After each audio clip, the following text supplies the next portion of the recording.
ಕಿರೀಟಿನೀಂ ಬ್ರಹ್ಮರಾಜರ್ಷಿ ರತ್ನಾಢ್ಯಾಂ ವಂದೇ ಭಾರತ ಮಾತರಂ. ಜೈ ಭಾರತ ಜನನೀಯ ತನುಜಾತೆ, ಜಯ ಹೇ ಕರ್ನಾಟಕ ಮಾತೆ. ವೇದಿಕೆ ಮೇಲೆ ಆಸೀನರಾಗಿರುವ ಎಲ್ಲ ಆದರಣೀಯ ಹಿರಿಗೆ ನಮಸ್ಕಾರ. ಪ್ರಾವಿಡೆಂಟ್ ಪಾರ್ಕ್ ಸ್ಕ್ವೇರ್ನ ಎಲ್ಲ ಪ್ರೀತಿಯ ನಾಗರಿಕರಿಗೆ ನಾನು ಸುಮ್ಮನೆ ಕೇಳ್ತಾ ಇದ್ದೆ, ಒಟ್ಟು ಎಷ್ಟು ಮನೆಗಳಿವೆ ಅಂತ. 2,500 ಮನೆಗಳಿವೆ ಅಂತ ಅವ್ರು ಅಂದರು. 2,000 ಮನೆಗಳು ಅಂತಂದರೆ ಹೆಚ್ಚು ಕಡಿಮೆ 10,000 ಜನ, ಒಂದು ದೊಡ್ಡ ಹಳ್ಳಿಯೇ ಇಲ್ಲಿದೆ ಅಂತ ಅನ್ನಿಸ್ತಾ ಇತ್ತು ನನಗೆ. ಒಂದು ಹೋಬಳಿ ಹಳ್ಳಿ ಏನು, ಒಂದು ಹೋಬಳಿಯೇ 8,000 ಜನ ಇರುವ, 2,000 ಜನ ಇರುವಂಥ ಒಂದು ದೊಡ್ಡದಾಗಿರುವಂಥ ಹೋಬಳಿಯೇ ಇಲ್ಲಿದೆ ಅಂತ ನನಗೆ ಅನ್ನಿಸ್ತಾ ಇತ್ತು. ನಾನು ಅನೇಕ ಕನ್ನಡ ರಾಜ್ಯೋತ್ಸವ ಕಾರ್ಯಕ್ರಮಗಳಿಗೆ ಹೋಗಿದ್ದೀನಿ. ಬೆಂಗಳೂರಿನ ಅನೇಕ ಸಾಫ್ಟ್ವೇರ್ ಕಂಪನಿಗಳಿಗೆ ಹೋಗಿದ್ದೀನಿ. ಬೆಂಗಳೂರಿನ ಕಾಲೇಜುಗಳಲ್ಲಿ ಕನ್ನಡ ರಾಜ್ಯೋತ್ಸವ ಮಾಡಿದ್ದೀವಿ, ಸಾರ್ವಜನಿಕ ಕನ್ನಡ ರಾಜ್ಯೋತ್ಸವ ಮಾಡಿದ್ದೀವಿ. ನಾನು ಹೊರ ರಾಜ್ಯದ ಕನ್ನಡ ರಾಜ್ಯೋತ್ಸವಕ್ಕೆ ಹೋಗಿದ್ದೀನಿ, ಹೊರ ದೇಶದ ಕನ್ನಡ ರಾಜ್ಯೋತ್ಸವಕ್ಕೆ ಹೋಗಿದ್ದೀನಿ. ಆದರೆ ನನಗೆ ನೆನಪಿರುವಂತೆ ಯಾವುದಾದ್ರೂ ಒಂದು ಅಪಾರ್ಟ್ಮೆಂಟಿನ ಅಸೋಸಿಯೇಷನ್ನ ಮೊದಲ ಕನ್ನಡ ರಾಜ್ಯೋತ್ಸವ ಇದಕ್ಕೆ ಬಂದಿರೋದು ನಾನು. ಹೀಗಾಗಿ ನನಗೆ ಪರಾಂಡೆಯವರು ಪ್ರೀತಿಯಿಂದ ಕರೆದಾಗ ನನಗೆ ಆಶ್ಚರ್ಯ ಅನ್ನಿಸ್ತು. ಪರವಾಗಿಲ್ಲ, ಒಂದು ಅಪಾರ್ಟ್ಮೆಂಟ್ನ ಆವರಣದಲ್ಲಿ ಸೇರ್ತಾರೆ ಅಂತ. ಯಾಕೆ ಅಂತಂದ್ರೆ ಬೆಂಗಳೂರಿನಲ್ಲಿ ಅಪಾರ್ಟ್ಮೆಂಟ್ ಅಂದ್ರೆ ಬರೀ ಕನ್ನಡಿಗರು ಮಾತ್ರ ಇರ್ತಾರೆ ಅಂತ ಏನಿಲ್ಲ. ಅಲ್ಲಿ ತಮಿಳರು ಇರ್ತಾರೆ, ತೆಲುಗಿನ ಜನ ಇರ್ತಾರೆ, ಅಲ್ಲಿ ಮಲಯಾಳಿಗಳು ಇರ್ತಾರೆ, ಅಲ್ಲಿ ಉತ್ತರ ಭಾರತದಿಂದ ಬಂದ ಹಿಂದಿಯವರು ಇರ್ತಾರೆ, ಒರಿಯಾ ಭಾಷೆ ಮಾತನಾಡೋರು ಇರ್ತಾರೆ, ಅಲ್ಲಿ ಕನ್ನಡವನ್ನ ಹೊರಗಡೆಯಿಂದ ಬಂದು ಕಲ್ತವ್ರು ಇರ್ತಾರೆ, ಕಲಿದೇ ಇರೋರು ಇರ್ತಾರೆ, ಅಲ್ಲಿ ಕನ್ನಡ ಬರೋದಿಲ್ಲ ಅಂತ ಹೇಳ್ಕೊಳ್ಳೋಕೆ ಖುಷಿ ಪಡೋರು ಇರ್ತಾರೆ, ಕನ್ನಡ ಕಲ್ತಿಲ್ವಲ್ಲ ಅಂತ ಕೋಪಿಸ್ಕೊಳ್ಳೋರು ಇರ್ತಾರೆ. ಈಗ ಭಿನ್ನ ಭಿನ್ನ ಜನ ಇರ್ತಾರೆ. ಅದರ ನಡುವೆ ಒಂದು ಕಾರ್ಯಕ್ರಮ ಮಾಡಬೇಕು ಅಂದ್ರೆ ಸಾಮಾನ್ಯವಾದ್ದಲ್ಲ. ಮತ್ತು ಮೊದಲನೇ ವರ್ಷದ ನಂತರ 2ನೇ ವರ್ಷದ ಈ ಹೆಜ್ಜೆ ಇಟ್ಟಿರೋದಂತೂ ನನಗೆ ಬಹಳ ಹೆಮ್ಮೆ ಇದೆ. ಎಲ್ಲರನ್ನೂ ಜೊತೆಯಲ್ಲೇ ತೆಗೆದುಕೊಂಡು ಹೋಗುವ ಈ ಕನ್ನಡಿಗರ ಗುಣಕ್ಕೆ ಇದು ಪಕ್ಕ ಸೂಟ್ ಆಗುವಂತ ಒಂದು ಕಾರ್ಯಕ್ರಮವನ್ನು ನೀವು ಮಾಡಿದ್ದೀರಿ. ಮೊದಲಿಗೆ ನಿಮ್ಗೆಲ್ರಿಗೂ ಹೃತ್ಪೂರ್ವಕವಾದ ಅಭಿನಂದನೆಗಳನ್ನು ಸಮರ್ಪಿಸ್ತೀನಿ. ಇಷ್ಟೂ ಜನ ನನ್ಗೆ ಗೊತ್ತಿದೆ, ಇಲ್ಲಿ ಬರೀ ಕನ್ನಡಿಗರು ಮಾತ್ರ ಇಲ್ಲ, ಇಲ್ಲಿ ಬೇರೆ ಭಾಷಿಗರು ಬಂದು ಕೂತಿದ್ದೀರಿ. ಕನ್ನಡವನ್ನ, ಕರ್ನಾಟಕವನ್ನ ಪ್ರೀತಿಸುವ ಅನೇಕ ಮಂದಿ ಬೇರೆಯವರು ಇಲ್ಲಿ ಬಂದು ಕೂತಿದ್ದೀರಿ. ನಾನು ನಿಮಗೂ ಕೂಡ ಅತ್ಯಂತ ಹೃತ್ಪೂರ್ವಕವಾದ ಅಭಿನಂದನೆಗಳನ್ನ ಈ ಹೊತ್ತಿನಲ್ಲಿ ಸಲ್ಲಿಸ್ತೀನಿ. ಒಂದೇ ಒಂದು ಮಾತಿನಿಂದ ಶುರು ಮಾಡಬೇಕು ಅಂತಂದ್ರೆ, ನಿನ್ನೆ ತಾನೇ ಶ್ರೀಧರ್ ವೆಂಬು ಝೋಹೋ ಕಾರ್ಪೊರೇಷನ್, ಇಲ್ಲಿ ಬಹಳ ಜನ ಕಾರ್ಪೊರೇಟ್ ಸೆಕ್ಟರ್ನವ್ರು ಇರೋದ್ರಿಂದ ಗೊತ್ತಿರಬಹುದು ಅಂತ ಅನ್ಕೊಳ್ತೀನಿ. ಝೋಹೋ ಇವತ್ತಿನ ಒಂದು ಇಂಪಾರ್ಟೆಂಟ್ ಪ್ಲಾಟ್ಫಾರ್ಮ್ ಎಲ್ಲ ಕಡೆ ಇರುವಂತದ್ದು. ಆ ಝೋಹೋ ಕಾರ್ಪೊರೇಷನ್ ನ ಮುಖ್ಯಸ್ಥರಾಗಿರುವಂತ ಶ್ರೀಧರ್ ವೆಂಬು ನಂಗೆ ಬಹಳ ಆತ್ಮೀಯರು ಕೂಡ. ವಿದೇಶದಲ್ಲಿ ಕೆಲಸ ಮಾಡ್ತಾ ಇದ್ದವರು ವಾಪಸ್ ತಮ್ಮ ಊರಿಗೆ ಬಂದು ತಮ್ಮ ಹಳ್ಳಿಯಲ್ಲಿ ಸಾಫ್ಟ್ವೇರ್ ಕಂಪನಿಯನ್ನು ಆರಂಭಿಸಿ, ನಾನು ಮತ್ತೆ ರಿಪೀಟ್ ಮಾಡ್ತೀನಿ, ಅವರ ಹಳ್ಳಿಯಲ್ಲಿ ಸಾಫ್ಟ್ವೇರ್ ಕಂಪನಿಯನ್ನ ಆರಂಭಿಸಿ ಇವತ್ತು ನನಗನ್ಸುತ್ತೆ ಹೆಚ್ಚು ಕಡಿಮೆ 4,000 ಕೋಟಿ ರೂಪಾಯಿಯ ಟರ್ನ್ ಓವರ್ ಇರುವಂತ ದೊಡ್ಡ ಕಂಪನಿಯನ್ನ ಕಟ್ಟಿರುವಂತವರು ಝೋಹೋ ಕಾರ್ಪೊರೇಷನ್ ನ ಶ್ರೀಧರ್ ವೆಂಬು. ಅವರು ನಿನ್ನೆ ಒಂದು ಟ್ವೀಟ್ ಮಾಡಿದ್ದಾರೆ. ಟ್ವೀಟ್ ನಲ್ಲಿ ಏನ್ ಹೇಳಿದ್ದಾರೆ ಅಂತಂದ್ರೆ, ಯಾರಾದ್ರೂ ಕರ್ನಾಟಕಕ್ಕೆ ಬಂದು, ಅವ್ರು ತಮಿಳ್ನಾಡಿನವರು, ಆದ್ರೆ ಕರ್ನಾಟಕದವ್ರು ಯಾರೋ ಕೇಳಿದ್ದಕ್ಕೋಸ್ಕರ ಅವ್ರು ಉತ್ತರ ಮಾಡಿರೋದು, ಯಾರಾದ್ರೂ ಯಾವ್ದಾದ್ರೂ ರಾಜ್ಯಕ್ಕೆ ಹೋಗಿ ಅಲ್ಲಿ ಉಳ್ಕೊಳ್ತೀರಾ ಅಂತ ಆದ್ರೆ, ಅಲ್ಲೇ ಉಳಿಬೇಕು ಅಂತ ನಿಶ್ಚಯ ಮಾಡ್ತೀರಾ ಅಂತ ಆದ್ರೆ, ಆ ರಾಜ್ಯದ ಭಾಷೆಯನ್ನ ಕಲಿಬೇಕಾಗಿರುವಂಥದ್ದು ಅವರ ರಾಜ್ಯಕ್ಕೆ ಕೊಡಬಹುದಾಗಿರುವ ಗೌರವ ಅಂತ. ಇದನ್ನ ಯಾರೋ ಒಂದಷ್ಟು ಜನ ಹೋರಾಟಗಾರರು ಹೇಳಿದ್ರೆ ನಾನು ತುಂಬಾ ಸೀರಿಯಸ್ ಆಗಿ ತಗೊಳ್ತಿರ್ಲಿಲ್ಲ. ಅದು ಹೋರಾಟ ರಾಜಕಾರಣದ್ದು, ಇದು ರಾಜಕಾರಣದ್ದಲ್ಲ, ಇದು ಹೃದಯದ ಮಾತನ್ನ ಶ್ರೀಧರ್ ವೆಂಬು ಆಡಿರೋದ್ರಿಂದ ನಾನು ಅವ್ರಿಗೆ ಬಹಳ ಖುಷಿಯಿಂದ ಬಹಳ ಒಳ್ಳೆ ಮಾತನ್ನ ಆಡಿದ್ದೀರಿ ಅಂತಂದೆ. ಇದು ಬರೀ ಹೊರಗಡೆಯಿಂದ ಬಂದವರು ಕರ್ನಾಟಕಕ್ಕೆ ಬಂದ್ರೆ ಕಲಿಬೇಕು ಅಂತಲ್ಲ. ನಾನು ಉತ್ತರ ಭಾರತಕ್ಕೆ ಹೋದ್ರೆ ಹಿಂದಿ ಕಲಿಬೇಕು, ನಾನು ತಮಿಳ್ನಾಡಿಗೆ ಹೋದ್ರೆ ತಮಿಳ್ ಕಲಿಬೇಕು, ನಾನು ಆಂಧ್ರಕ್ಕೆ ಹೋದ್ರೆ ತೆಲುಗು ಕಲಿಬೇಕು. ಎಲ್ಲರನ್ನ ಕಲ್ತುಕೊಂಡು ಎಲ್ಲರೊಂದಿಗೆ ಬದುಕುವ ಭಾಗ್ಯ ಇದೆಯಲ್ಲ, ಅದು ಇಷ್ಟು ಒಳ್ಳೆಯ ಭಾಗ್ಯ ನನಗನ್ಸೋದು ಭಾರತೀಯರಿಗೆ ಮಾತ್ರ ಸಿಗುವಂತ ಅಪರೂಪದ ಅವಕಾಶ. ಜಗತ್ನಲ್ಲಿ ಬೇರೆ ಯಾರಿಗೂ ಸಿಗಲ್ಲ. ನೀವು ಫ್ರಾನ್ಸ್ನವರು ಜರ್ಮನ್ ಕಲಿಬೇಕು ಅಂದ್ರೆ ಜರ್ಮನಿಗೆ ಹೋಗ್ಬೇಕು, ನೀವು ಇಟಾಲಿಯನ್ ಕಲಿಬೇಕು ಅಂತಂದ್ರೆ ಇಟಲಿಗೆ ಹೋಗ್ಬೇಕು, ಅಥವಾ ಅಲ್ಲೇ ಬೇರೆ ಕೋರ್ಸ್ ಎಲ್ಲ ಮಾಡಬೇಕು. ನಮ್ದ್ರಲ್ಲಿ ಹಂಗಿಲ್ಲ ರೀ. ನಮಗೆ ವೀಸಾ ಪಾಸ್ಪೋರ್ಟ್ ಬೇಕಾಗಿಲ್ಲ. ಇಲ್ಲಿಂದ ಪಕ್ಕದ ರಾಜ್ಯಕ್ಕೆ ಹೋಗ್ತೀವಿ, ಅಲ್ಲೊಂದು 3 ತಿಂಗಳು ಇರ್ತೀವಿ, ಎಲ್ಲರ ಜೊತೆ ಬೆರಿತೀವಿ ಅಂತಂದ್ರೆ ಸಹಜವಾಗಿ ಭಾಷೆ ಬರುತ್ತೆ. ಕನ್ನಡ, ತಮಿಳು, ತೆಲುಗು ಇದೆಲ್ಲವೂ ಒಂದೇ ಮೂಲದಿಂದ ಬಂದಿದ್ದಾದ್ರಿಂದ ಇವೆಲ್ಲವನ್ನು ಕಲಿಯೋದು ಬಹಳ ಸುಲಭ. ಸ್ವಲ್ಪ ಕಷ್ಟ ಇಂಗ್ಲಿಷೇ. ಆದ್ರೆ ಬೆಂಗಳೂರಿನವ್ರಿಗೆ ಇಂಗ್ಲಿಷ್ ಬಹಳ ಸುಲಭ ಆಗಿದೆ. ಯಾಕೆಂದ್ರೆ ಕುಂತ್ರೆ ಇಂಗ್ಲಿಷು, ನಿಂತ್ರೆ ಇಂಗ್ಲಿಷು, ಹೋದ್ರೆ ಇಂಗ್ಲಿಷು, ಬಂದ್ರೆ ಇಂಗ್ಲಿಷು, ಎಲ್ಲ ಕಡೆ ಇಂಗ್ಲಿಷ್ ಆಗಿ ಅವ್ರಿಗೆ ಇಂಗ್ಲಿಷ್ ಸುಲಭ ಅನ್ಸುತ್ತೆ. ಆದ್ರೆ ಆಶ್ಚರ್ಯ ಏನ್ ಗೊತ್ತೇನು, ತುಂಬಾ ಆಂಬಿಗಿಟಿ ಇರುವಂತ ಭಾಷೆ ಯಾವುದಾದ್ರೂ ಇದ್ರೆ ಅದು ಇಂಗ್ಲಿಷು. ಅತ್ಯಂತ ಕಷ್ಟ. ಚಿಕ್ಕ ಮಗುವಿನ ತಲೆಗೆ ಇಂಗ್ಲಿಷ್ಗಿಂತ ಸುಲಭವಾಗಿ ಅರ್ಥವಾಗಬಲ್ಲಂತ ಭಾಷೆ ಕನ್ನಡ. ನಾನು ಬಹಳ ಬಾರಿ ತಮಾಷೆ ಮಾಡ್ತಾನೂ ಹೇಳ್ತಿರ್ತೀನಿ, ತಮಾಷೆ ಅಷ್ಟೇ ಅಲ್ಲ, ಸತ್ಯವೂ ಕೂಡ ಹೌದು. ಸೈಂಟಿಫಿಕಲಿ ಡಿಸೈನ್ ಆಗಿರುವಂತ ಭಾಷೆ ಅಂತ ಯಾವುದಾದ್ರೂ ಇದ್ರೆ ಅದು ನಮ್ಮ ಭಾಷೆ, ಇನ್ಯಾವ ಭಾಷೆಯೂ ಅಲ್ಲ. ನಾನು ಬಹಳ ಹೆಮ್ಮೆಯಿಂದ, ಮತ್ತೆ ಯಾರು ಇಂಗ್ಲಿಷ್ ಕಲಿಸ್ಬೇಡಿ ಅಂತ ಹೇಳೋದಿಲ್ಲ. ನಾನು ಯಾವ ವ್ಯಕ್ತಿಯನ್ನ ಗುರು ಅಂತ ಆರಾಧಿಸ್ತೀನೋ, ಸ್ವಾಮಿ ವಿವೇಕಾನಂದರನ್ನ, ಆ ಸ್ವಾಮಿ ವಿವೇಕಾನಂದರು ಬಂಗಾಳಿಯವರಾಗಿದ್ರು ಇಂಗ್ಲಿಷ್ ಹೆಂಗ್ ಮಾತಾಡ್ತಿದ್ರು ಅಂತಂದ್ರೆ ಅಮೆರಿಕನ್ರಿಗೆ ಗಾಬರಿ ಆಗ್ತಿತ್ತು, ನಮಗಿಂತ ಚೆನ್ನಾಗಿ ಇಂಗ್ಲಿಷ್ ಮಾತನಾಡ್ತಾನಲ್ಲ ಅಂತ. ಅಂತವ್ರು ಫಾಲೋ ಮಾಡೋ ನಮಗೆ ಯಾವುದೇ ಒಂದು ಭಾಷೆ ವಿರೋಧ ಅಲ್ಲ. ಆದರೆ ನಮ್ಮ ಭಾಷೆಯನ್ನು ಮಾತನಾಡುವಾಗ ಅದೊಂದು ಎದೆ ಭಾಷೆಯಾಗಿ ಹೊರ ಹೊಮ್ಮಬೇಕು ಅಂತ. ಹೇಗೆ ಕನ್ನಡ ಸೈಂಟಿಫಿಕ್ಕು, ಹೇಗೆ ಕನ್ನಡ ವೈಜ್ಞಾನಿಕ? ನಾನು ಸುಮ್ಮನೆ ನಿಮ್ಮ ಜೊತೆ ಕೇಳ್ಕೊಳ್ತೀನಿ, ನೀವು ಸುಮ್ಮನೆ ಯೋಚನೆ ಮಾಡಿ. ನಾನು ಹಳೇದನ್ನೆಲ್ಲ ನೆನಪಿಸ್ತೀನಿ. ನಾನು ಕನ್ನಡಿಗರು ಸೇರಿದಾಗ ಇದನ್ನ ನೆನಪಿಸೋದು ಬಹಳ ಖುಷಿ ಪಡ್ತೀನಿ. ಹೇಗಿದೆ ಕನ್ನಡದ ವರ್ಣಮಾಲೆ? ಮೊದಲು ಸ್ವರಗಳು, ಆಮೇಲೆ ವ್ಯಂಜನಗಳು, ಮೂರನೇದು ಅವರ್ಗೀಯ ವ್ಯಂಜನಗಳು. ಈ ಮಕ್ಕಳಿಗೆ ಗೊತ್ತಾಗಲ್ಲ, ಸ್ವಲ್ಪ ದೊಡ್ಡವರಿದ್ರೆ ಮಾತ್ರ ಗೊತ್ತಾಗುತ್ತೆ. ಚಿಕ್ಕನ್ನಲ್ಲಿ ಓದಿದ್ವಿ, ಅಂಕಲಿಪಿ ಹಿಡ್ಕೊಂಡು ಕಲ್ತಿದ್ವಿ ಇದನ್ನ ಅಂತ. ಎಷ್ಟು ಚೆನ್ನಾಗಿದೆ ನೋಡಿ ಗ್ರೂಪಿಂಗ್ ಹೆಂಗ್ ಮಾಡಿದ್ದಾರೆ. ಸ್ವರಗಳು ಅಂದ್ರೆ ಯಾವುದು? ಅ ಆ ಇ ಈ ಉ ಉ ರು ರು ಎ ಎ ಐ ಓ ಓ ಔ ಅಂ ಅಹ. ವೆರಿ ಗುಡ್, ಎಲ್ರಿಗೂ ನೆನಪಿದೆ, ಅಟ್ಟು ಪುಣ್ಯ.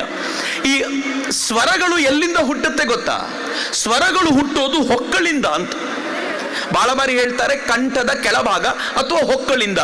ಅ ಆ ಇ ಈ ಅಂತ ಹೇಳಬೇಕಾದ್ರೆ ಒಂದ್ಸಲ ಹೊಕ್ಕಳು ಒಳಗೆ ಹೋಗುತ್ತೆ, ನೀವು ಫೀಲ್ ಮಾಡಿದ್ರೆ ಗೊತ್ತಾಗುತ್ತೆ. ನೆಕ್ಸ್ಟ್ ನೋಡಿ ಸೈನ್ಸ್ ಎಷ್ಟು ಚೆನ್ನಾಗಿದೆ. ಲ್ಯಾಂಗ್ವೇಜ್ ಸಿಂಪಲ್ ಆಗಿ ಹುಟ್ಟಲಿಲ್ಲ, ಒಂದು ಕನ್ನಡ ಭಾಷೆ ಹುಟ್ಟಬೇಕು ಅಂದ್ರೆ ಯಾವ ಪರಿ ಅಧ್ಯಯನ ನಡೆದಿದೆ. ನೆಕ್ಸ್ಟ್ ವ್ಯಂಜನಗಳಲ್ಲಿ ಏನ್ ಬರುತ್ತೆ? ಕ ಖ ಗ ಘ ङ ಅಂತ ಬರುತ್ತೆ. ನಾಲ್ಗೆ ಕೂಡ ಅಲಗಾಡೋದಿಲ್ಲ, ಗಮನಿಸಿದ್ರಿ? ಇಲ್ಲಿಂದ ಬರುತ್ತೆ ಆ ಕ ಖ ಗ ಘ ङ ಇಲ್ಲಿಂದ ಬರುತ್ತೆ. ಚ ಛ ಜ ಝ ನ್ಯ ಅಂತ ನೀವು ಹೇಳಿದ್ರೆ ನಾಲ್ಗೆ ಹೋಗಿ ಅಂಗಳಕ್ಕೆ ಪ್ಯಾಲೆಟ್ಗೆ ಬಡಿಯುತ್ತೆ, ಅವಾಗ ಮಾತ್ರ ಚ ಛ ಜ ಝ ನ್ಯ ಬರುತ್ತೆ. ನೀವು ಟ ಟ ಡ ಡ ಣ ಹೇಳಿ, ನಾಲ್ಗೆ ಹೊರಳುತ್ತೆ, ಪ್ಯಾಲೆಟ್ಗೆ ಬಡಿಯುತ್ತೆ. ತ ಥ ದ ದ ನ ಅಂತ ಹೇಳಿ ನಾಲ್ಗೆ ಬಂದು ಹಲ್ಲಿಗೆ ತಾಕತ್ತೆ. ವಯಸ್ಸಾಗಿರೋರ್ಗೆ, ಹಲ್ಲಿಲ್ದೆ ಇರೋರಿಗೆ ತತದನ ಉಚ್ಚಾರ ಮಾಡ್ಲಿಕ್ಕೆ ಆಗೋದಿಲ್ಲ. ಯಾಕೆ ಅಂದ್ರೆ ಅಕ್ಷರಗಳು ಹುಟ್ಟಿರೋದೇ ಹಾಗೆ, ಅದಿರೋದೇ ಹಂಗೆ. ನೆಕ್ಸ್ಟ್ ನೋಡಿ ಎಷ್ಟು ಚೆನ್ನಾಗಿದೆ. ಪ ಪ ಬ ಭ ಮ ಅಂದ್ರೆ ಎರಡು ತುಟಿಗಳು ಕನೆಕ್ಟ್ ಆಗ್ತವೆ. ಕ ಹುಟ್ಟೋದಿಲ್ಲಿ, ಮ ಕೊನೆಯಾಗೋದಿಲ್ಲಿ. ಏನ್ ಸುಂದರವಾಗಿರುವಂತ ಭಾಷೆ ನೋಡಿ ಇದು. ಯಾವುದಕ್ಕೂ ಸೇರ್ಲಿಲ್ವೋ, ಯಾವುದಕ್ಕೂ ಸೇರ್ಲಿಲ್ವೋ ಅದನ್ನು ಗ್ರೂಪ್ ನಿಂದ ಆಚೆ ಅಂತ ಅವರ್ಗೀಯ ವ್ಯಂಜನ ಮಾಡಿಟ್ರು. ಇಲ್ಲಿ ಬಹಳ ಜನ ತಮ್ಮ ಮಕ್ಕಳ ಹತ್ರ ಮಮ್ಮಿ ಅಂತ ಕರೆಸ್ಕೊಳ್ತೀರಿ. ಅದೇನು ಮಾಡ್ಲಿಕ್ಕೆ ಆಗೋದಿಲ್ಲ, ನಾವು ಹಂಗೆ ಹೇಳ್ಕೊಟ್ಟು ಬಂದ್ಬಿಟ್ಟಿದ್ದೀವಿ. ಮಕ್ಕಳು ಹಂಗೆ ಕರೀತಾರೆ, ಎಲ್ಲರ ಮಕ್ಕಳು ಹಂಗೆ ಕರೆಯೋದ್ರಿಂದ ನಮ್ಮ ಮಕ್ಕಳು ಹಂಗೆ ಅಂತ. ನಮಗೆ ಚಿಕ್ಕನ್ನಲ್ಲಿ ಅಮ್ಮ ಅಂತ ಕರೆಯೋದನ್ನ ಹೇಳ್ಕೊಡ್ಬೇಕಾಗ್ತಿರ್ಲಿಲ್ಲ, ಅಮ್ಮ ಅಂತ ಸಹಜವಾಗಿ ಬರ್ತಿತ್ತು. ಅಮ್ಮ ಮತ್ತು ಮಮ್ಮಿ ಏನು? ಪದಾರ್ಥದ ದೃಷ್ಟಿಯಿಂದ ಮಮ್ಮಿ ಅಂತಂದ್ರೆ ಈಜಿಪ್ಟ್ ನಲ್ಲಿ ಡೆಡ್ ಬಾಡಿ ಅಂತ ಹೇಳ್ತಾರೆ, ಎಲ್ರಿಗೂ ಗೊತ್ತಿದೆ ಅದು. ಮಮ್ಮಿ 1 ಮಮ್ಮಿ 2 ಅಂತ ಮೂವೀಸೇ ಬಂತು. ಅಮ್ಮ ಅಂತಂದ್ರೆ ಏನು ಅಂದ್ರೆ ತಾಯಿ ಅಂತ. ನನಗೆ ಆ ಪದಾರ್ಥದ ಕಲ್ಪನೆ ಇಲ್ಲ, ನಾನು ಪದಗಳ ಅರ್ಥದ ಮೇಲೆ ಮಾತನಾಡ್ತೀನಿ. ನಾನು ಏನ್ ಹೇಳಿದೆ? ಸ್ವರಗಳಲ್ಲಿ ಅಕಾರ ಹುಟ್ಟೋದು ಹೊಕ್ಕಳಲ್ಲಿ, ಮಕಾರ ಕೊನೆಯ ವ್ಯಂಜನ ತುಟಿಯಲ್ಲಿ ಕೊನೆಯಾಗತ್ತೆ. ನೀವು ಅಮ್ಮ ಅಂದ್ರೆ ಹೊಕ್ಕಳಿಂದ ಹಿಡಿದು ತುಟಿಯವರೆಗಿನ ಎಲ್ಲ ಅಂಗಾಂಗಗಳು ಒಮ್ಮೆ ಅಲಗಾಡತ್ತೆ. ಮಮ್ಮಿ ಅಂದ್ರೆ ತುಟಿಯಲ್ಲಿ ಹುಟ್ಟಿ ತುಟಿಯಲ್ಲಿ ಸತ್ತೋಗ್ಬಿಡತ್ತೆ ಅಂತ. ಎಷ್ಟು ಡಿಫರೆನ್ಸ್ ನೋಡಿ. ಈ ಪದ ಎಷ್ಟು ಸುಂದರವಾಗಿದೆ ಅಂತಂದ್ರೆ ಒಂದೊಂದು ಪದವನ್ನು ಹುಟ್ಟಾಕ್ಲಿಕ್ಕೂ ಕೂಡ ನನ್ನ ಭಾಷೆ ಅಷ್ಟು ಪ್ರಯತ್ನ ಪಟ್ಟಿದೆ. ಹೀಗಾಗಿ ಈ ಭಾಷೆಯೊಂದಿಗೆ ಸಂಸ್ಕೃತಿ. ನಾನು ಸುಮ್ಮನೆ ನಿಮ್ಗೆ ಹೇಳ್ತೀನಿ, ಇಲ್ಲಿ ತುಂಬಾ ಜನ ಕಲ್ತವ್ರು ಬಹಳ ಜನ ಇದ್ದೀರಾ. ಒಂದು ಪದ ಕೂಡ ಒಂದು ಮ್ಯಾಜಿಕ್ ಮಾಡುತ್ತೆ. ನಾನು ಸುಮ್ಮನೆ ಹೇಳೋದು, ನಮ್ಮ ಮನೆ ಹೊರಗಡೆ ಒಂದು ಬೇಸಿಲ್ ಪ್ಲಾಂಟ್ ಇದೆ ಅಂತ ನೀವು ಹೇಳಿದ್ರೆ ನಿಮ್ಗೇನ್ ಅನ್ಸುತ್ತೆ? ಏನು ವಿಶೇಷ ಅನ್ಸೋದಿಲ್ಲ. ಆದ್ರೆ ಏನಾದ್ರೂ ತುಳಸಿ ಗಿಡ ಇದೆ ಅಂದ್ರೆ ಒಂದ್ಸಲ ಮನಸ್ಸಿಗೆ ಸಮಾಧಾನ. ಭಾಷೆ ಮಾಡುವಂತ ಮ್ಯಾಜಿಕ್ ಅದು. ನಾವು ಮನೆಯಲ್ಲಿ ಕುಡಿಯೋ ನೀರನ್ನ ಗಂಗೆ ಅಂತ ಕರೆಯೋದಕ್ಕೂ, ಕೆಮಿಸ್ಟ್ರಿ ಲೆಕ್ಚರರ್ ಬಂದು 2 ಜಲಜನಕ 1 ಆಮ್ಲಜನಕ ಸೇರಿದ H2O ಅಂತ ಕರೆಯೋದಕ್ಕೂ ಬಹಳ ಡಿಫರೆನ್ಸ್ ಇದೆ.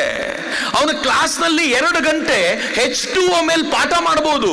ಮನೆಯಲ್ಲಿ ಬಂದು ಅಮ್ಮ ಬಾಯಾರಿಕೆ ಆಗಿದೆ, H2O ಕೊಡು ಅಂತ ಅಮ್ಮನಿಗೆ ಹೇಳಲ್ಲ, ಸ್ವಲ್ಪ ಗಂಗಾಜಲ ಕೊಡು ಅಂತ ಹೇಳೋದಿದೆಯಲ್ಲ. ಭಾಷೆಯೊಂದಿಗೆ ಸಂಸ್ಕೃತಿ ಹೀಗೆ ಬೆರೆತಿದೆ ಅಂತ. ಹೀಗಾಗಿ ಯಾವ ನಾಡಿನಲ್ಲಿರ್ತೀವೋ, ಯಾವ ಭೂಮಿಯಲ್ಲಿರ್ತೀವೋ ಅಲ್ಲಿನ ಭಾಷೆಯನ್ನ ಕಲ್ತ್ರೆ ಅಲ್ಲಿನ ಜನರ ಜೊತೆಗೆ ಸೇರುವಂತ, ಅಲ್ಲಿನ ಜನರನ್ನ ಅರ್ಥ ಮಾಡಿಕೊಳ್ಳುವಂತ ಶಕ್ತಿ ಇನ್ನೂ ಹೆಚ್ಚಾಗುತ್ತೆ ಅಂತ ನಾನು ಯಾವಾಗ್ಲೂ ಭಾವಿಸ್ತೀನಿ. ಎಲ್ಲಕ್ಕಿಂತ ಮಿಗಿಲಾಗಿ ಕನ್ನಡಿಗರೆಲ್ಲರೂ ಖುಷಿ ಪಡಬೇಕಾಗಿರೋದು ಏನು ಅಂತಂದ್ರೆ, ಈ ಕರ್ನಾಟಕ ಅನ್ನೋದು ಇಡೀ ದೇಶದೊಂದಿಗೆ ಅಪರೂಪವಾಗಿ ಬೆರೆತುಕೊಂಡು ಬಂದಿರುವಂತ ಅಪರೂಪದ ರಾಜ್ಯಗಳಲ್ಲಿ ಒಂದು ರಾಜ್ಯ. ತಮಿಳುನಾಡಿನವರಾದ್ರೂ ಯಾವಾಗಲಾದ್ರೂ ನಾವು ಭಾರತದಿಂದ ಪ್ರತ್ಯೇಕವಾಗ್ತೀವಿ ಅಂತ ಕೇಳ್ಕೊಂಡಿದ್ದಾರೆ. ಕೆಲವೊಮ್ಮೆ ಕೇರಳದವರು ಹೇಳ್ತಾರೆ ನಾವು ಪ್ರತ್ಯೇಕವಾಗ್ತೀವಿ ಅಂತ. ಆಗಾಗ ಆಂಧ್ರದವರು ಗಲಾಟೆ ಮಾಡ್ತಾರೆ. ಆದರೆ ನಾವು ಭಾರತದೊಂದಿಗೆ ಯಾವಾಗಲೂ ಒಂದಾಗಿರ್ತೀವಿ ಅಂತ ಹೇಳಿದ ಒಂದು ಅಪರೂಪದ ದಕ್ಷಿಣದ ರಾಜ್ಯ ಅದು ನಮ್ಮ ಕರ್ನಾಟಕ ಅಂತ.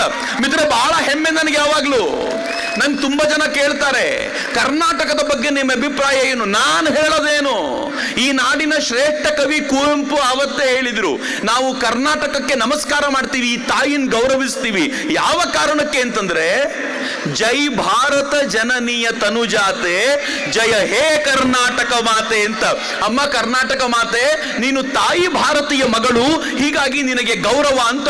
ಆ ಗೌರವವನ್ನು ಕೊಡುವ ಪರಿ ಇದೆಯಲ್ಲ, ಈ ತರದ ಸುಂದರವಾದ ನಾಡಗೀತೆ ನನಗೆ ಗೊತ್ತಿದ್ದಂತೆ ನಮಗೆ ಬಿಟ್ರೆ ಇನ್ಯಾವ ರಾಜ್ಯಕ್ಕೂ ಇಲ್ಲ. ಇದು ಕುವೆಂಪು ಅವರು ಕೊಟ್ಟಿರುವಂತ ಕೊಡುಗೆ. ಈ ತರದ ಎಷ್ಟು ವಿಚಾರಗಳು ಈ ನಾಡನ್ನ ಕಟ್ಟಿರುವ ರೀತಿಯೇ ಅದು. ನಾವೆಲ್ಲರೂ ಇವತ್ತು ಸೈನಿಕರಿಗೆ ಸನ್ಮಾನ ಮಾಡಿದ್ವಿ. ನಾವಿಂಥ ಚಳಿಯ ಹೊತ್ತಿನಲ್ಲಿ, ನಂಗೆ ಗೊತ್ತಿದೆ ಮಳೆ ಬಂದು ಹೋಗಿದೆ, ಬಹಳ ಜನರಿಗೆ ಚಳಿ ಅನ್ನಿಸ್ತಾ ಇದೆ, ಆದರೆ ನಾನು ಈ ಚಳಿಯಲ್ಲೂ ನಿಮಗೆ ಬೆಚ್ಚಗಾಗುವಂತ ಒಬ್ಬ ಕನ್ನಡಿಗನ ಕತೆ ಹೇಳ್ತೀನಿ, ಸೈನಿಕರಿಗೆ ಸನ್ಮಾನ ಮಾಡಿದ್ರಿಂದಾಗಿ. ನೆನಪು ಮಾಡ್ಕೊಳ್ಳಿ, ಹಿಮಾಲಯದ ತುದಿಯಲ್ಲಿ ಅವಲಾಂಚ್ ಆಗುವ ಜಾಗದಲ್ಲಿ ಯಾವುದನ್ನ ನಾವು ಅತ್ಯಂತ ಎತ್ತರದ ಪಾಯಿಂಟ್, ಸಿಯಾಚಿನ್ ಗ್ಲೇಷಿಯರ್ ಅಂತ ಕರಿತೀವೋ, ನಾನು ಹೈಯೆಸ್ಟ್ ಅದರ ಬೇಸ್ ಪಾಯಿಂಟ್ ವರೆಗೂ ಹೋಗಿದ್ದೇನೆ ಹೊರತು ಯಾವತ್ತೂ ಅದರ ತುದಿ ನೋಡುವ ಸಾಹಸ ಮಾಡಲಿಲ್ಲ. ಆದರೆ ಆ ಎತ್ತರದಲ್ಲಿದ್ದಂಥ ಭಾರತೀಯ ಸೈನಿಕರಲ್ಲಿ ಒಬ್ಬ ಕನ್ನಡದವನು. ನೆನಪಾಗುತ್ತಾ? ಯೋಚನೆ ಮಾಡಿ.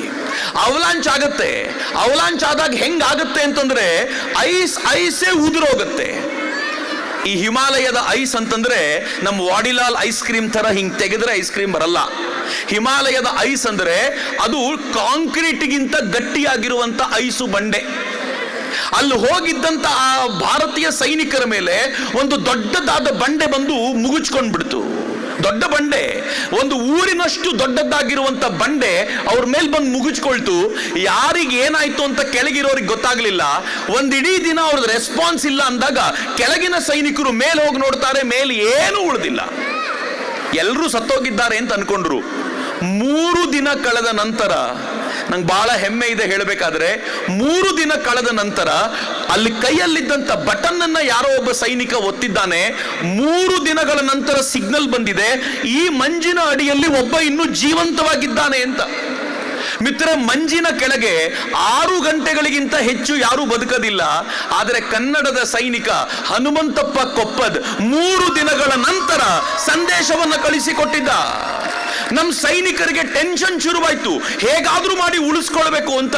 ಆ ಟೆಂಪರೇಚರ್ ನಲ್ಲಿ ತಮ್ಮ ಹತ್ರ ಇರುವಂತ ಎಲ್ಲ ಮಿಷನ್ ಬಳಸಿ ಆ ಸಿಗ್ನಲ್ ಬಂದ ಜಾಗವನ್ನು ಹುಡುಕಾಡ್ತಾ 6 ದಿನ ಕಳಿತು. 6 ದಿನಗಳ ನಂತರ ಕೆಳಗೆ ಹೋಗಿ ನೋಡಿದ್ರೆ ಕನ್ನಡದ ಆ ಜೀವ ಇನ್ನೂ ಬಡ್ಕೊಳ್ತಾ ಇತ್ತು. ಆ ದೊಡ್ಡ ಐಸ್ ಬಂಡೆಯ ಕೆಳಗೆ 6 ದಿನಗಳ ನಂತರ ಉಳಿದಿದ್ದ. ಮಿತ್ರ, ಎಲ್ರಿಗೂ ಗೊತ್ತಿತ್ತು ಆ ಮನುಷ್ಯ ಉಳಿಯೋದು ಸಾಧ್ಯ ಇಲ್ಲ ಅಂತ. ಆ ಮನುಷ್ಯನ ಅಂಗ ಯಾವುದು ಉಳ್ಕೊಳ್ಳಲ್ಲ. ಆ ಚಳಿಯಲ್ಲಿ ಐಸಿನ ಕೆಳಗೆ ಯಾವ ಅಂಗ ಉಳಿಯೋದು ಸಾಧ್ಯ ಇಲ್ಲ. ಜಗತ್ತಿನ ರೆಕಾರ್ಡ್ 6 ಗಂಟೆಗಿಂತ ಹೆಚ್ಚು ಅವಲಾಂಚಲ್ಲಿ ಬದುಕಿದವರು ಇಲ್ಲ ಅಂತ. ಆದ್ರೆ 6 ದಿನಗಳ ನಂತರ ಬದುಕಿದ್ನಲ್ಲ, ಈ ದೇಶದ ವಿಜ್ಞಾನಿಗಳು, ಈ ದೇಶದ ಡಾಕ್ಟರ್ಸು ಹೇಗಾದ್ರೂ ಮಾಡಿ ಅವನನ್ನು ಉಳಿಸ್ಕೋಬೇಕು ಅನ್ಕೊಂಡ್ರು. ಯಾಕೆ ಗೊತ್ತಾ? ನೀನು ಹೇಗೆ ಬದುಕಿದೆ ಅಂತ ಜಗತ್ತಿಗೆ ಹೇಳಲಿಕ್ಕೋಸ್ಕರ ಒಂದು ಕನ್ನಡದ ಜೀವ ಬೇಕಿತ್ತು ಅವರಿಗೆ. ಆದ್ರೆ ದುರದೃಷ್ಟ, ಐಸ್ನಲ್ಲಿ ಬದುಕಿದ ಮನುಷ್ಯನನ್ನ ನಾವು ಆನಂತರ ಉಳಿಸ್ಕೊಳ್ಳಿಕ್ಕೆ ಸಾಧ್ಯ ಇಲ್ಲ, ಆಗ್ಲಿಲ್ಲ. ಆದ್ರೆ ಇವತ್ತಿಗೂ ಕೂಡ ಜಗತ್ತಿನ ಇತಿಹಾಸದಲ್ಲಿ ಯಾವುದಾದ್ರೂ ಹಿಮದ ಮೇಲೆ ಕಾಯುವಂತ ಸೈನಿಕರ ವಿಚಾರ ಬಂದಾಗ ಕನ್ನಡದ ಹನುಮಂತಪ್ಪ ಕೊಪ್ಪದ್ನ ಹೆಸರಿಲ್ಲದೆ ಆ ವಿಚಾರ ಮುಗಿಯೋದಿಲ್ಲ. ಇದು ಕರ್ನಾಟಕದ ನೆಲ. ಯಾವ ಕರ್ನಾಟಕದ ನೆಲದ ಬಗ್ಗೆ ಮಾತಾಡ್ತೀರಿ? ಶಿವಾಜಿಯ ಮಗನನ್ನ, ಇಡೀ ಶಿವಾಜಿ ಮಹಾರಾಜರು, ಗೊತ್ತಿರಲಿ ಮಿತ್ರರೇ, ಶಿವಾಜಿ ಮಹಾರಾಜರು ಹಿಂದವಿ ಸಾಮ್ರಾಜ್ಯದ ಸ್ಥಾಪನೆ ಮಾಡಿದ್ರು ಅಂತ ಇಡೀ ದೇಶ ಮಾತನಾಡುತ್ತೆ. ಆದ್ರೆ ಶಿವಾಜಿ ಮಹಾರಾಜರ ಹಿಸ್ಟ್ರಿಯನ್ನು ತೆಗೆದು ನೋಡಿ, ಅವ್ರು ಹೇಳ್ಕೊಳ್ತಾರೆ ಹಿಂದವಿ ಸಾಮ್ರಾಜ್ಯ ಕಟ್ಟಬೇಕು ಎನ್ನುವಂತ ಪ್ರೇರಣೆ ಎಲ್ಲಿಂದ ಸಿಕ್ತು ಅಂತಂದ್ರೆ ಇದೇ ಕರ್ನಾಟಕದ ವಿಜಯನಗರ ಸಾಮ್ರಾಜ್ಯದಿಂದ ಪ್ರೇರೇಪಣೆ ಪಡ್ಕೊಂಡಿದ್ದು. ಯಾವ ವಿಜಯನಗರ ಸಾಮ್ರಾಜ್ಯ? ಮುತ್ತು ರತ್ನಗಳನ್ನ ಬಳ್ಳ ಸೇರು ಪಾವುಗಳಲ್ಲಿ ಅಳೆದು ಮಾರಾಟ ಮಾಡ್ತಿದ್ದಂತ ಶ್ರೇಷ್ಠ ಸಾಮ್ರಾಜ್ಯ. ನಾನಿಲ್ಲಿ ಕೆಲಸ ಮಾಡ್ತಾ ಇರುವಂತ ಈ ಕನ್ನಡ ಸಂಘದ ಪ್ರತಿಯೊಬ್ಬರನ್ನು ವಿನಂತಿ ಮಾಡ್ಕೊಳ್ತೀನಿ, ನೀವು ವರ್ಷಕ್ಕೊಮ್ಮೆ ಆದರೂ ವಿಜಯನಗರ ಸಾಮ್ರಾಜ್ಯಕ್ಕೆ ಹೋಗಿ ಬನ್ನಿ. ನೀವಷ್ಟೇ ಅಲ್ಲ, ಇಲ್ಲಿ ಯಾರ್ಯಾರು ಉತ್ತರ ಭಾರತದವರಿದ್ದಾರೋ, ಯಾರ್ಯಾರು ದಕ್ಷಿಣದ ಬೇರೆ ಬೇರೆ ರಾಜ್ಯಗಳವರಿದ್ದಾರೋ ಸೆಲೆಕ್ಟ್ ಮಾಡೋ ಒಂದು 15-20 ಜನರನ್ನ ಅಲ್ಲಿ ಕರ್ಕೊಂಡೋಗಿ ನಮ್ಮ ಕರ್ನಾಟಕದ ಸಾಮ್ರಾಜ್ಯ ಹೇಗಿತ್ತು ಅಂತ ತೋರಿಸಿ ಆಗ ಗೊತ್ತಾಗುತ್ತೆ ಕರ್ನಾಟಕ ಎಂತದ್ದು ಅಂತ. ಇತ್ತೀಚೆಗೆ ಯಾರೋ ಒಬ್ಬಳು ಹೆಣ್ಮಗಳು ಕರ್ನಾಟಕದ ಕುರಿತಂತೆ ಅಬದ್ಧವಾಗಿ ಮಾತನಾಡಿದ್ಲಲ್ಲ, ಆ ಮಾತನಾಡಿದವರಿಗೆ ಹೇಳಬೇಕಾದಂತ ಅಗತ್ಯ ಇದೆ. ಕರ್ನಾಟಕ ಪ್ರೀತಿಸಿ ಬಂದ್ರೆ ನಾವು ಅತ್ಯಂತ ಪ್ರೀತಿಯಿಂದ ಸ್ವೀಕಾರ ಮಾಡ್ತೀವಿ. ಸ್ವಲ್ಪ ದಿಮಾಕ್ ಮಾಡ್ಕೊಂಡು ಬಂದ್ರೆ ರಾವಣನನ್ನು ಮಟ್ಟ ಹಾಕಿದ ಆಂಜನೇಯನ ನಾಡು ಈ ಕರ್ನಾಟಕ ಅನ್ನೋದನ್ನ ನಾವು ಮರೆಯುವಂತಿಲ್ಲ ಅಂತ. ನಮ್ದು ಯಾರ ಜೊತೆಗೂ ವಿರೋಧ ಇಲ್ಲ. Very good. ಎಲ್ಲರ ಜೊತೆ ಬಹಳ ಪ್ರೀತಿಯಿಂದ ಇರ್ತೀವಿ, ಎಲ್ಲರ ಜೊತೆಗೆ ಸಹಜವಾಗಿ ಬೆರಿತೀವಿ. ಎಷ್ಟು ಬೆರಿತೀವಿ ಅಂತಂದ್ರೆ TP ಕೈಲಾಸಂ ಅವರು ಒಂದು ಮಾತು ಹೇಳ್ತಾರೆ. TP ಕೈಲಾಸಂ ಅವರು ಪ್ರಾಬಬಲಿ ಇಂಗ್ಲೆಂಡ್ ಅಲ್ಲಿ ಇದ್ದಾಗ ಅಲ್ಲೊಂದು ಪಾರ್ಟಿ ನಡೀತಿತ್ತಂತೆ. ಎಲ್ಲ ರಾಜ್ಯದವರು ಬಂದಿದ್ರು, ಭಾರತದವರು. ಆದ್ರೆ TP ಕೈಲಾಸಂ ಎಷ್ಟು ಬುದ್ಧಿವಂತರು ಅಂತಂದ್ರೆ ಹುಡುಕಿ ಕನ್ನಡದವ್ರ ಜೊತೆ ಮಾತಾಡ್ತಿದ್ರಂತೆ, ಕನ್ನಡದಲ್ಲೇ ಮಾತಾಡ್ತಿದ್ರಂತೆ. ಉಳಿದವ್ರಿಗೆಲ್ಲ ಆಶ್ಚರ್ಯ ಆಯ್ತು, ನೀವು ಕರೆಕ್ಟಾಗಿ ಹೋಗಿ ಇವನೇ ಕನ್ನಡದವನು ಅಂತ ಹೆಂಗ್ ಗುರುತಿಸ್ತೀರಾ ಅಂತ. TP ಕೈಲಾಸಂ ಹೇಳಿದ್ರು ಬಹಳ ಸುಲಭ. ತಮಿಳ್ನವನು ತಮಿಳಿಯನ್ ಜೊತೆ ತಮಿಳ್ನಲ್ಲಿ ಮಾತನಾಡ್ತಾನೆ, ಹಿಂದಿಯವನು ಸಿಕ್ಕಿದ್ರು ತಮಿಳ್ನಲ್ಲೇ ಮಾತಾಡ್ತಾನೆ. ತೆಲುಗಿನವನು ತೆಲುಗರು ಸಿಕ್ಕಿದ್ರೆ ತೆಲುಗಿನಲ್ಲಿ ಮಾತನಾಡ್ತಾನೆ, ಹಿಂದಿಯವ್ರ ಜೊತೆನೂ ತೆಲುಗಿನಲ್ಲೇ ಮಾತಾಡ್ತಾನೆ. ಅದೇ ತರ ಮರಾಠಿಯವನು ಒರಿಯಾದವನು. ಆದ್ರೆ ಕನ್ನಡದವ್ರ ಸ್ಪೆಷಾಲಿಟಿ ಇದೆ, ತಮಿಳ್ನವ್ರ ಜೊತೆ ತಮಿಳ್ನಲ್ಲಿ, ತೆಲುಗಿನವ್ರ ಜೊತೆ ತೆಲುಗಿನಲ್ಲಿ, ಹಿಂದಿಯವ್ರ ಜೊತೆ ಹಿಂದಿನಲ್ಲಿ, ಮುಗುದಿಲ್ಲ. ಮರಾಠಿಯವ್ರ ಜೊತೆ ಮರಾಠಿಯಲ್ಲಿ ಮತ್ತು ಕನ್ನಡದವ್ರ ಜೊತೆ ಇಂಗ್ಲಿಷ್ ನಲ್ಲಿ ಮಾತನಾಡ್ತಾನೆ ಅಂದ್ರಂತ. ಅವನನ್ನು ನೋಡಿದರೆ ಗೊತ್ತಾಗುತ್ತೆ 100% ಕರ್ನಾಟಕದವನೇ ಇವನು ಅಂತ. ಮಿತ್ರ, ಇವತ್ತು ನಾವು ನಮ್ಮ ಭಾಷೆಯನ್ನ ಮಾತನಾಡುವ ಕಡೆಗೆ ಇನ್ನೂ ಹೆಚ್ಚಿನ ಗಮನ ಹರಿಸಬೇಕಾಗಿದ್ದಂತೆ. ಈ ಭಾಷೆ ಇನ್ನೂ ಎತ್ತರಕ್ಕೆ ಬೆಳಿಬೇಕಾಗಿದೆ. ಯಾಕೆ ಅಂದ್ರೆ ಕನ್ನಡ ಯಾವತ್ತೂ ಎತ್ತರಕ್ಕೆ ಬೆಳೆಯುತ್ತೋ ಆಗ ಉಳಿದವರೆಲ್ಲರನ್ನೂ ಕೂಡ ಅಪ್ಪಿಕೊಂಡು ಕನ್ನಡ ಬೆಳೆಯೋದ್ರಿಂದ ಇದನ್ನ ಬೆಳೆಸುವಲ್ಲಿ, ಇದನ್ನ ಉಳಿಸುವಲ್ಲಿ ನಮ್ಮ ಪಾತ್ರ ಬಲು ದೊಡ್ಡದಾಗಬೇಕಾದಂತ ಅಗತ್ಯ ಇದೆ. ಆ ಕಾರಣದಿಂದ ನಿಮ್ಮೆಲ್ಲರ ಪ್ರಯತ್ನಕ್ಕೆ ಶಕ್ತಿ ಬರಲಿ ಅಂತಾನೆ ಇವತ್ತು ಬಂದಿದ್ದು ನಾನು. ಇವತ್ತು ಬೆಳಗಿಂದ ನಾನು ಕಾರ್ಯಕ್ರಮಗಳಲ್ಲೇ ಓಡಾಟ ಇದೆ. ಇವತ್ತು ಬೆಳಗಿಂದ ಒಟ್ಟು 3 ಪುಸ್ತಕ ಬಿಡುಗಡೆ, ಒಂದು ಯೂತ್ ಅಡ್ರೆಸ್ ಮಾಡಬೇಕಿತ್ತು, ಬೆಳಗ್ಗೆ ಒಂದು ಕ್ಲಾಸ್ ಇತ್ತು, ಈಗ ರಾತ್ರಿ ಹೋದ ನಂತರ 9:30 ಇನ್ನೊಂದು ಕ್ಲಾಸ್ ಇದೆ. ಅದರ ನಡುವೆ ಬರ್ಲಿಕ್ಕೆ ಆಗುತ್ತೋ ಇಲ್ವೋ ಅಂತ. ಬಟ್ ನನ್ಗೆ ಆಶ್ಚರ್ಯ ಅನ್ನಿಸ್ತು, ಅಪಾರ್ಟ್ಮೆಂಟ್ ಅಲ್ಲಿ ಇಷ್ಟು ಕನ್ನಡಿಗರು ಸೇರ್ತಾರೆ ಅಂತಂದ್ರೆ ಅವ್ರ ಕೈಗೆ ಬಲ ತುಂಬುವಂತ ಒಂದು ಕೆಲಸ ಮಾಡಬೇಕು ಎನ್ನುವ ಏಕೈಕ ಕಾರಣಕ್ಕೆ ಬಂದಿದ್ದೀನಿ. ಆದ್ರೆ ಇದು ವರ್ಷಕ್ಕೊಮ್ಮೆ ಹಬ್ಬ ಮಾಡುವ ನವೆಂಬರ್ ಕನ್ನಡಿಗರ ತರ ಆಗಬಾರ್ದು. ನಾನು ಕೇಳಿದಾಗ ಹೇಳಿದಿರೋರು, ನಾವು ಉತ್ತರ ಭಾರತದವರಿಗೆ ಕನ್ನಡ ಕಲಿಸುವಂತ ಕೆಲಸವನ್ನು ಮಾಡ್ತೀವಿ ಅಂತ ಸೆಲ್ಯೂಟ್ ಕೊಡಬೇಕು ಅನ್ನಿಸ್ತು. ಒಳ್ಳೇದಾಯ್ತು ಅಂತ. ಸುಮ್ಮನೆ ಬೈತಾ ಇದ್ರೆ ಉಪಯೋಗ ಇಲ್ಲ, ನೀವು ಕಲ್ತಿಲ್ಲ ಅಂತ.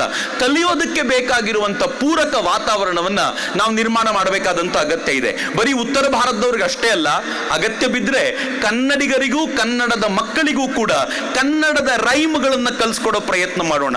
ರೈಮ್ ಹೇಳಿ ಅಂತಂದ್ರೆ ರೈನ್ ರೈನ್ ಗೋ ಅವೇ ಕಮ್ ಅಗೈನ್ ಅನದರ್ ಡೇ ಶುರುನೇ.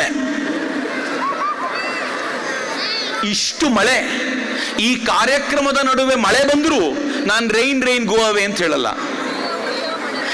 ನಾವ್ ಹೆಂಗೆ ಮಾಡ್ತೀವಿ ಅಂತಂದ್ರೆ, ನೀವೇನಾದ್ರೂ ಇಲ್ಲೆಲ್ಲ ಉತ್ತರ ಕರ್ನಾಟಕದವರು ಇರ್ಬೋದು, ಮಳೆನೇ ಇರಲ್ಲ ಪಾಪ ಅಲ್ಲಿ. ಮಳೆನೇ ಇಲ್ಲದೆ ಇರೋ ಜಾಗದಲ್ಲಿ ಮಕ್ಕಳಿಗೆ ರೈನ್ ರೈನ್ ಗೋ ಅವೇ ಅಂತ ಹೇಳ್ಕೊಡ್ತಾರೆ. ಪುಣ್ಯ ಅವ್ರ ಅಪ್ಪನಿಗೆ ಇಂಗ್ಲಿಷ್ ಬರಲ್ಲ. ಇಂಗ್ಲಿಷ್ ಬಂದ್ರೆ ಮಗನಿಗೂ ಬಾರಿಸ್ತಾನೆ, ಅದನ್ನ ಹೇಳ್ಕೊಟ್ಟ ಟೀಚರ್ಗೂ ಬಾರಿಸ್ತಾನೆ. ಇಂಗ್ಲೆಂಡ್ ಅಲ್ಲಿ ಮಂಜು ಸುರಿಯತ್ತೆ, ಮಳೆ ಬಂದ್ರೆ ಕಟ್ಟ ಅಂತ ಹೇಳ್ಕೊಡೋದು. ನಮ್ಮ ದೇಶದಲ್ಲಿ ಹಿಂಗೆ ಹೇಳ್ಕೊಟ್ರೆ ಹೆಂಗೆ? ನಮ್ಮ ದೇಶದಲ್ಲಿ ನಾವು ಹುಯ್ಯೋ ಮಳೆರಾಯ ಅಂತ ಮಕ್ಕಳಿಗೆ ಹೇಳ್ಕೊಡ್ತೀವಿ.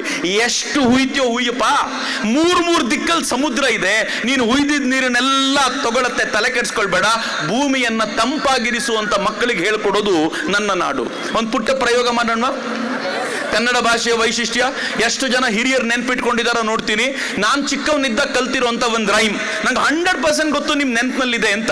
1 2 ಶಬಾಷ್, 3 4 5 6 7 8 9 10. ಮಗನೇ, ಊಟ ಮಾಡಿ ಹಾಗೆ ಹೋಗಬೇಡ, ಸ್ವಚ್ಛ ಭಾರತ್ ಮಾಡಿಯೇ ಹೋಗು ಅಂತ ನರೇಂದ್ರ ಮೋದಿ ಪ್ರಧಾನಿಯಾಗೋಕ್ಕಿಂತ ಮುಂಚೆ ನನಗೆ ನಮ್ಮಮ್ಮ ಹೇಳ್ಕೊಟ್ಟಾಗಿತ್ತು ಅಂತ. ಎಷ್ಟು ಚೆನ್ನಾಗಿದೆ ನೋಡಿ.